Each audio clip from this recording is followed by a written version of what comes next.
పురాతన భారతదేశం.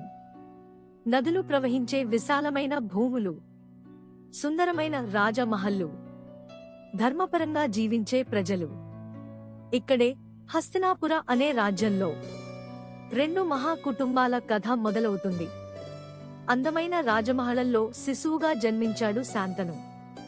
చదువుతో, శౌర్యంతో ఎదిగి పరిపూర్ణంగా రాజసింహాసనాన్ని అధిరోహించాడు. తండ్రి ప్రేమ కోసం యువకుడు దేవవ్రత తన జీవితాన్ని త్యాగం చేశాడు. వివాహం చేసుకోనని, రాజసింహాసనాన్ని ఆశించనని ఘనమైన ప్రతిజ్ఞ చేశాడు. ఆయనే భీష్ముడు. శాంతనుని కుమారులు ధృతరాష్ట్రుడు మరియు పాండు. ఒకరు చూపులేని రాజు, మరొకరు ధైర్యవంతుడైన సమరయోధుడు. రాజ్యంపై వారిద్దరి మధ్య విభేదాలు మొదలయ్యాయి. దేవతల అనుగ్రహంతో కుంతి మరియు మాద్రిలకు